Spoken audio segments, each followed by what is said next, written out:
Now I'd like to introduce the Honorable Matthew O'Brien. Matthew O'Brien serves as Director of Investigations at the Immigration Reform Law Institute and is responsible for overseeing IRLI's investigations into fraud, waste, abuse, and other misconduct in the application and enforcement of America's immigration laws. Mr. O'Brien has nearly 30 years of experience in immigration law and policy. Prior to joining IRLI, he was an immigration judge sitting on the U.S. Immigration Court at Arlington, Virginia.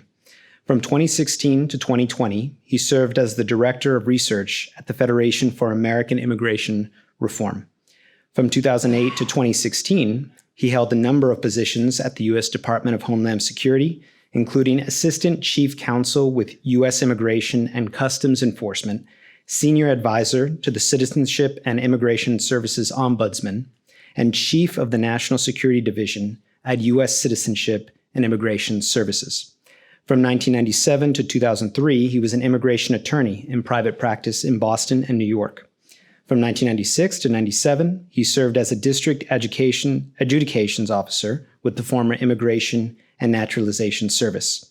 He holds a Juris Doctor from the University of Maine School of Law, a Master of Arts in National Security Affairs from IWP, which he received in 2018, and a Bachelor of Arts in French from Johns Hopkins University.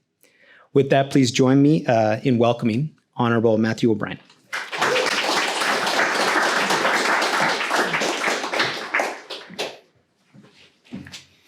All right, so what I wanted to do today is put this into context. I think a lot of people see the news about immigration, but they don't have a lot of understanding of how it works and what's really going on. So just as a basic thing, it's not legal for them to just walk across the border and stay into the United States. Sovereignty dictates that most countries, in order to enter the country, you need permission.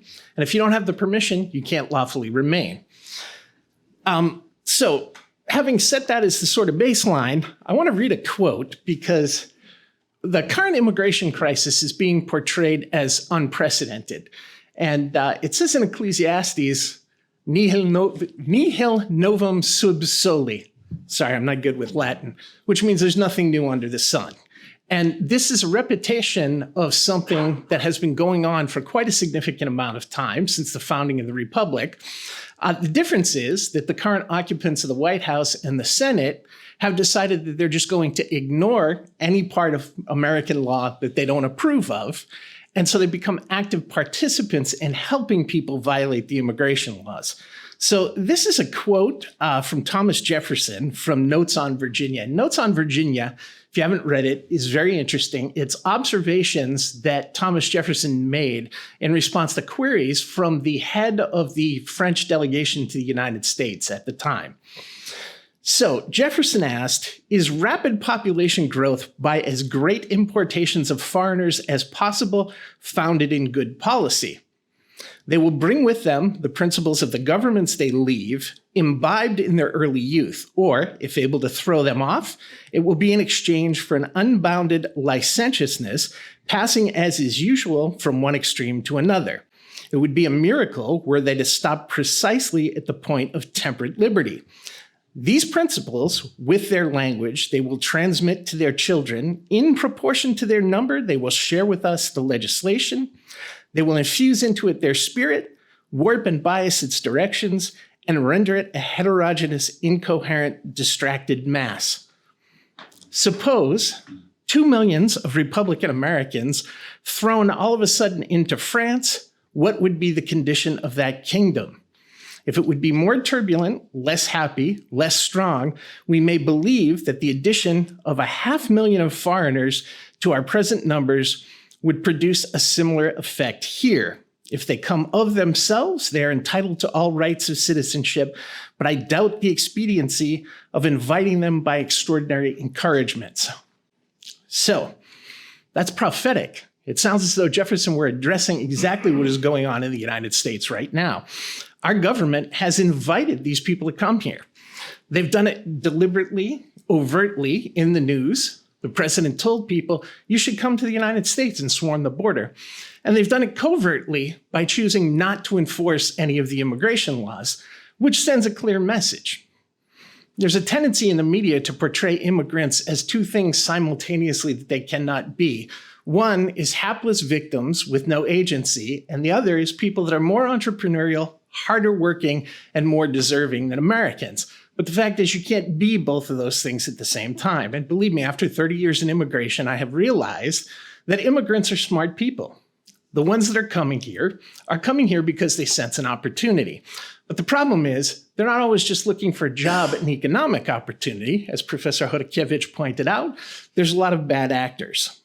So why was Jefferson thinking about this? Well, when he wrote the notes on the state of Virginia, it was at a time when the United States had just been brought into being, and the United States was very concerned about sovereignty and foreign influence and avoiding infiltration of the United States by foreign agents. Now, there are a lot of myths about immigration, and one of those is that the US really didn't have any immigration laws until after the Civil War, and that immigration really wasn't a big deal. Actually, one of the first cases ever heard by the Supreme Court was Freeh's case, which was a deportation matter of a foreign spy.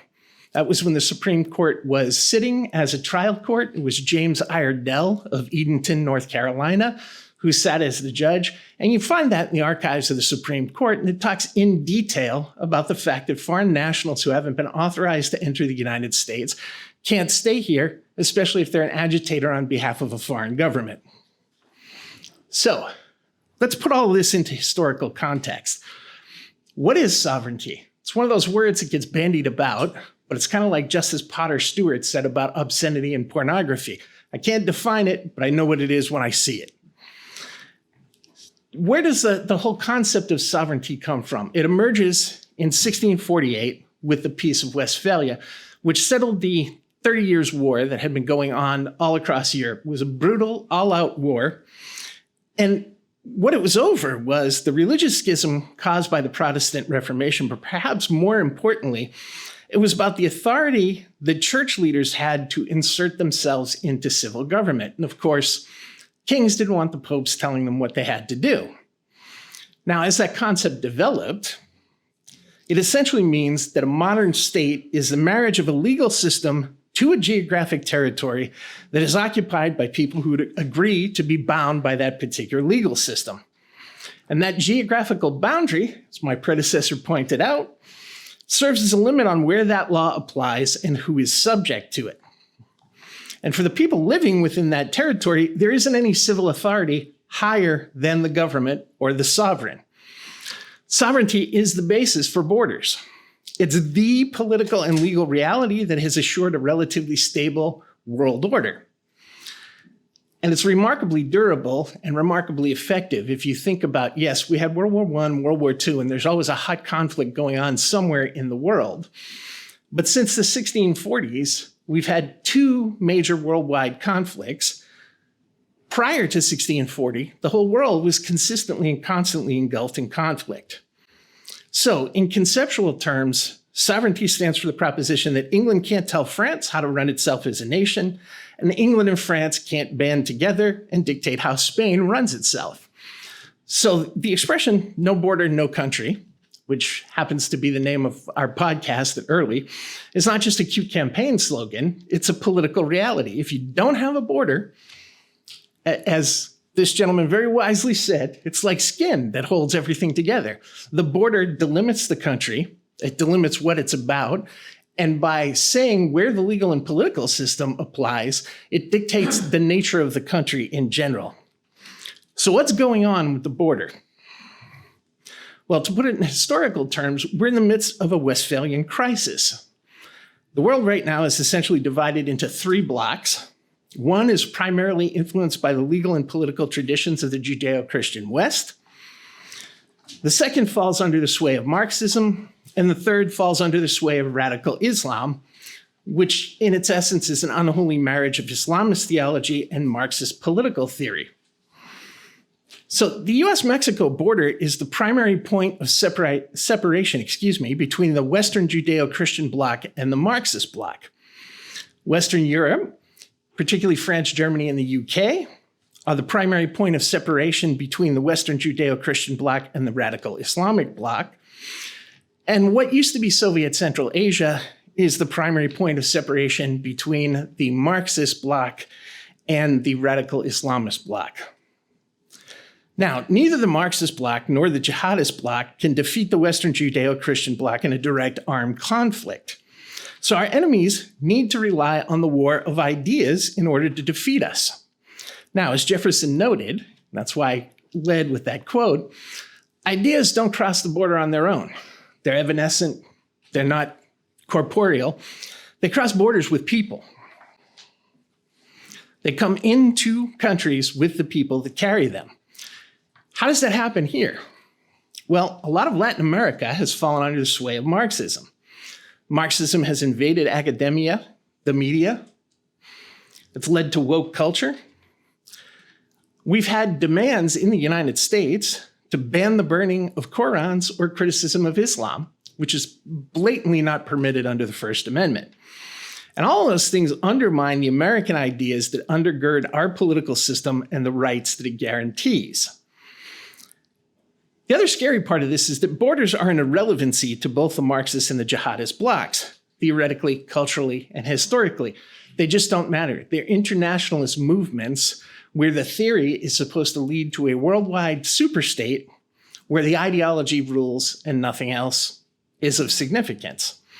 So what's the quickest way, if you're jihadist or Marxist, to destabilize an adversary, especially if you're not in a position to engage in armed conflict? Well, it's really simple and straightforward, and it's what caused the Roman Empire to fall. You overwhelm it with demanding strangers who show up with no intention of assimilating. When I was an immigration judge, I had a woman that wandered into the country, never attempted to even get a visa or ask for permission, had a little bit of a checkered past in terms of minor crimes, and she made a bogus asylum claim. So at the end of the hearing, I said, I'm sorry, I don't have any alternative, but I need to order you removed from the United States. And she stood up and started yelling at me, who's going to take care of my disabled son? Now, it's unfortunate that she had a disabled son. I'm a compassionate person. I don't want to see somebody who's disabled in distress. But the fact is, how is this the problem with the citizens of the United States? This is an adult individual who was born and resided in another sovereign country for her entire life, and she decided, I'm going to make my problems America's.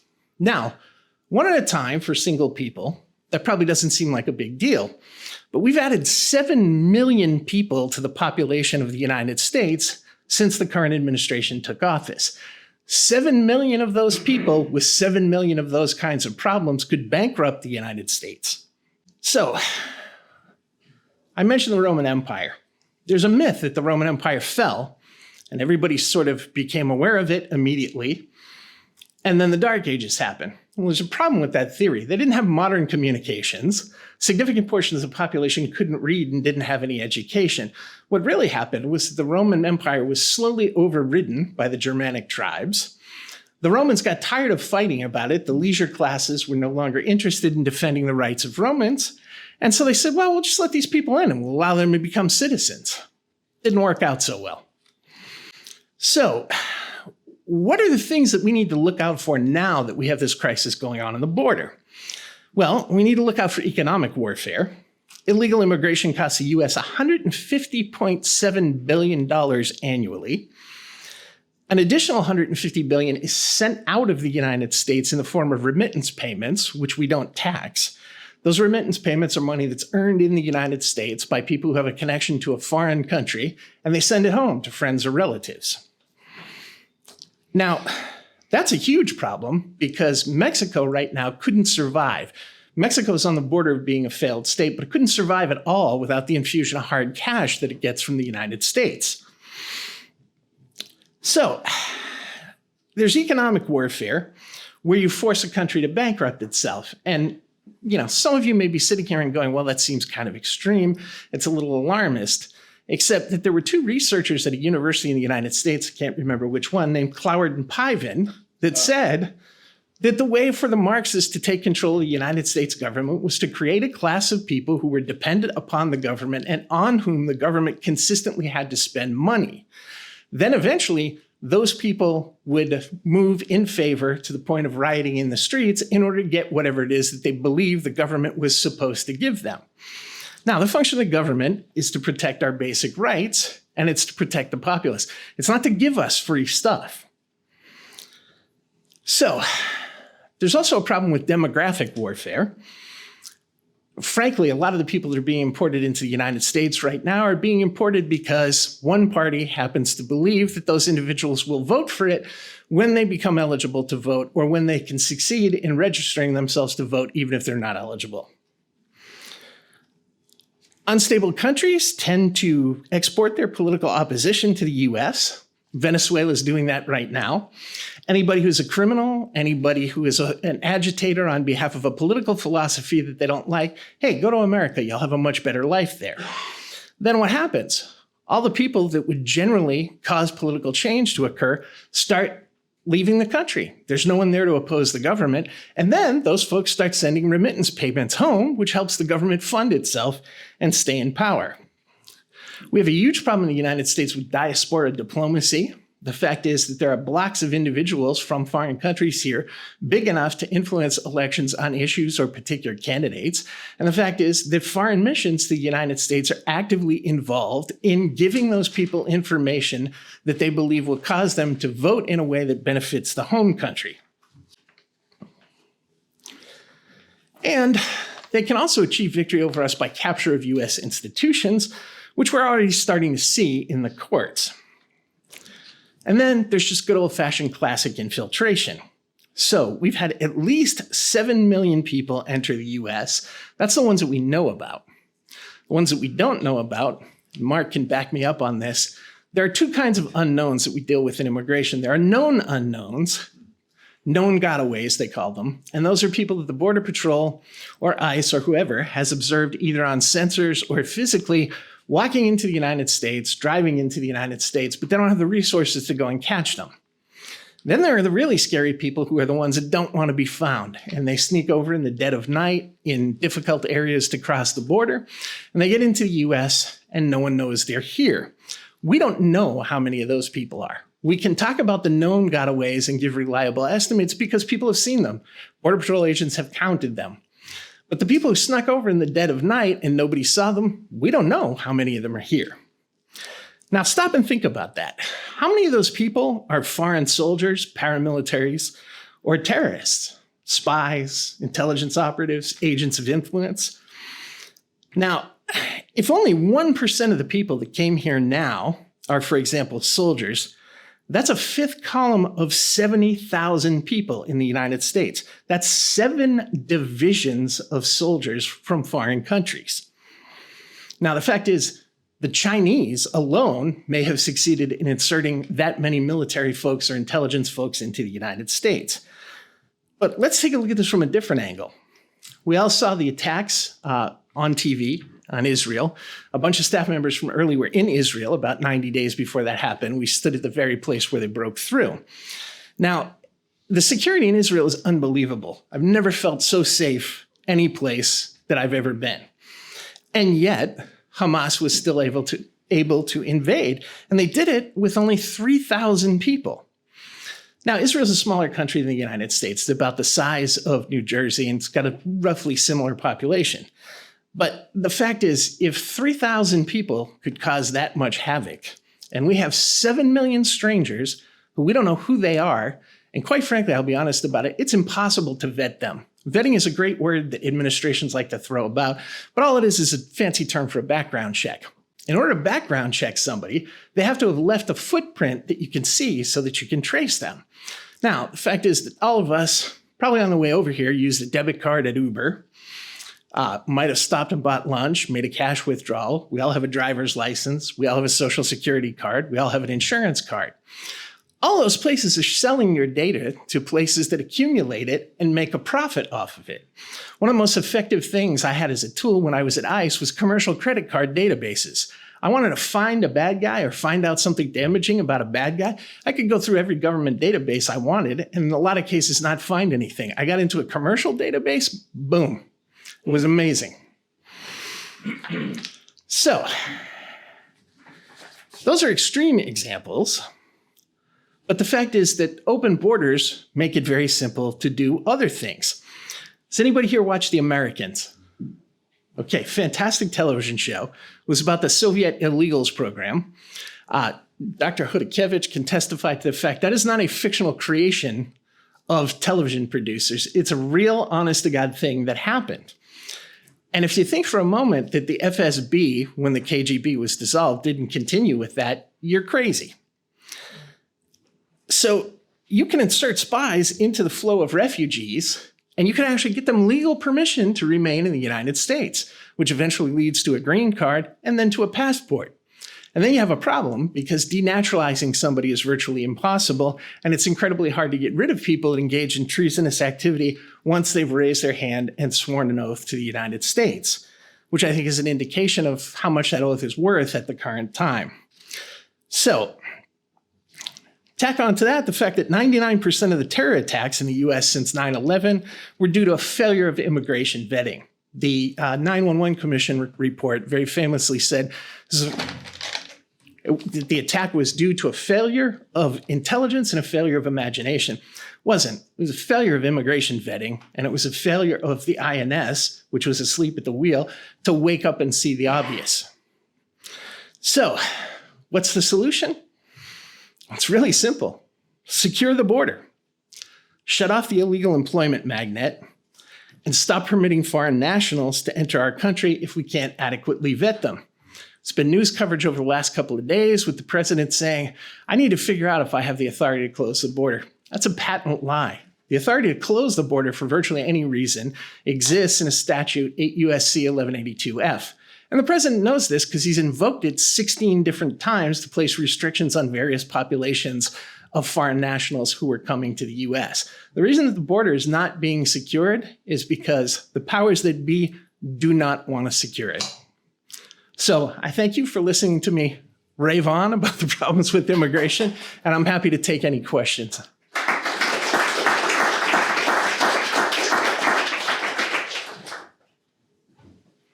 Anyone curious about anything?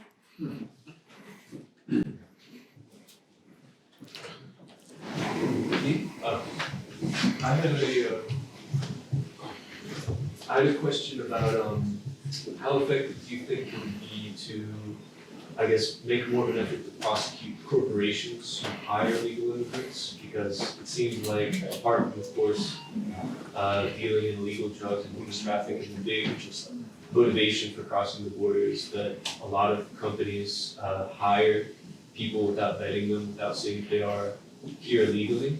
Do you think that just sort of getting rid of that flow of income from U.S. corporations would have a big effect on the amount of people coming over and the push, I guess, on the government to secure the border? It would have a massive effect. Just recently, there was a huge investigation launched by ICE and the Department of Labor, and they found over 100 children ranging in age from about 9 to 14 years old working in like Armour and Tyson and other meat processing plants. Now, the government started going after a labor broker, which is very common in the agricultural and meat packing industries, food service industries. There are companies that find employees and then they lease them out to all of these plants. And so what happened is they became aware of this, they rescued all the children, and then they started trying to prosecute. And of course, these companies have a lot of political influence, so they lean on legislators and the prosecutions go away. So who's being prosecuted in that particular instance? It's the company that was brokering the employees. Now, of course, they knew exactly what was going on, but it's impossible that the companies that had 11-year-old kids going into a meatpacking plant at an overnight shift didn't know what was going on. And there was a very disturbing picture of a little kid in an industrial raincoat and boots with a spray apparatus cleaning equipment on a 8 to 3 in the morning shift. So, that's a huge problem. And in addition to companies, I think that there needs to be a look at public schools, because one of the reasons there's a massive number of people being sent as unaccompanied minors here to the United States is because their parents think they're going to be able to go to school in the United States, that they're going to get a better education, which is not necessarily always the case in U.S. public schools. Then they'll have access to U.S. college and a career. So yeah, that's a very good point. Okay, so there's a often a lot of talk about the average American. I am the average American, okay? This probably really is a question for everybody at some point, and maybe not 100% maybe where you want to go at this point. But what can we do? Because we hear a lot about this, and we often hear about, well, contact your representative. I can tell you that at some point, I can tell you exactly when that date was, the representatives quit even responding to people, okay? They know we're not putting them in there. They know somebody else is doing it. They know that they don't represent us. And no matter what we do, there's no response to it, and they even act like we asked a different question. So what is it, and like I said to anybody who's going to be speaking, what is it that an average American could possibly do to make any difference?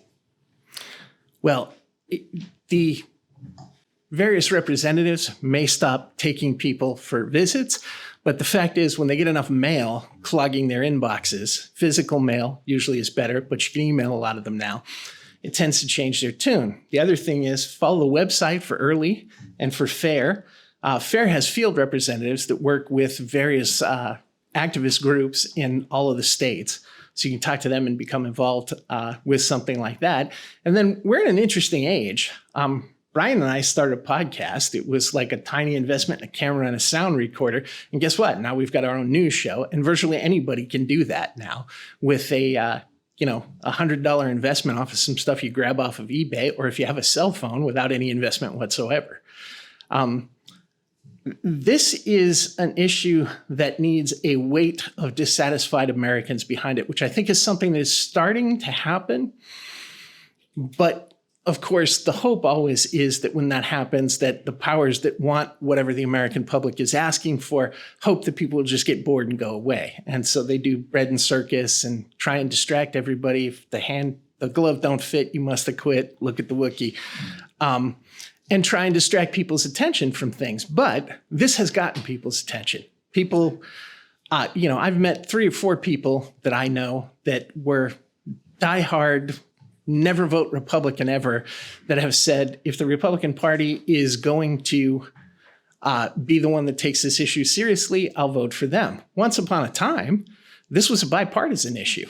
I mean, I can remember when I started doing immigration 30 years ago, there were some people in the Clinton camp that were about as hawkish on immigration as you could possibly get. And that wasn't just something they said for public consumption, they actually meant it. So it can change, but it needs everybody to get involved and say to our representatives, this has to change. We're not going to stand for it. What was the famous movie Network, where from the 70s, where the guy yelled, "I'm fed up and I'm not going to take it anymore," out his window in Manhattan every night? Well, we all need to stop yelling out the window and start yelling at the people that need to be paying attention to us. Got one back here. So I welcome your thoughts on watch listing and more specifically talk actor watch listing. We've had success over 20 plus years with terrorist databases, and it's pretty hard to be a terrorist roaming freely in the country nowadays. But yet we see, say for instance, South American theft gangs that are just ravaging United States businesses up and down the coastlines through the interior. Yet what seems maybe at first like petty crime doesn't seem to be getting, the dots are not being connected. Well, I think Dr. Hodakevich is right. The Intel Fusion Centers are essential, but they've never been run properly and they've never been given enough information. But I guess the way I would answer that question is, if you look at what happened after September 11th, all of a sudden the NYPD had an intelligence operation that rivaled many large-sized countries. They started sending people all over the world. They had detectives posted in foreign countries. They had a bunch of former Intel community people, and they were processing information. Watch lists are great if you have trained people that understand what needs to go on the watch list and who understand how to read it and what to do about it when they find out that somebody has been on a watch list. The problem we're having now is people look up in the databases and go, oh, this guy's on a watch list. Okay, let him in. So when you have your own government doing that, it's now become a terrorist smuggling operation, not a government. So I did a lot of stuff over the course of my career with watch listing and dealing with the known or suspected terrorist hits. And to the extent that we had good people working on it who understood the information. It was great. One of the problems in the United States with things like that is inevitably you wind up in the court system, and then it becomes a civil rights issue. So, we've seen time and again, people were like, oh yeah, I was involved in all this nasty stuff and I got put on a KST list. That somehow harms me. And you get an activist judge that orders the government to take the person off the list, or the no-fly list, or similar things. So watch listing is essential, but what we need to do first is take the politics out of the agencies. One of the biggest problems I found when I worked at USCIS is we used to have a joke. We talked about letter inners and kicker outers. And letter inners were CBP and ICE. Kicker outers were CBP and ICE, and the letter inners were USCIS. And I found when I was working at what was essentially the enforcement arm of USCIS, my biggest problem was not people outside the agency, it was people inside the agency. There was an inbound flight one time with an individual who popped on a terrorist watch list, and this goes exactly to your point. And they called the meeting and they said, what do we do? One of my colleagues and I said, when he gets off the plane, have CBP turn him around. They make a separate decision that has nothing to do with the refugee decision. He's been granted a status and the visa that goes along with it, but CBP doesn't have to let him in. And we were essentially shouted down, oh, you can't do that. He was given refugee status, and now that we've made the offer, we can't rescind it. Well, why not? Clearly, he wasn't being truthful on his application because he was a terrorist. So if you have people in government agencies that see themselves as providers of social services and that see everyone who is a terrorist as a victim of, hegemonic capitalist imperialist oppression, then you're never going to effectively do what you need to do. All right, thank you very much.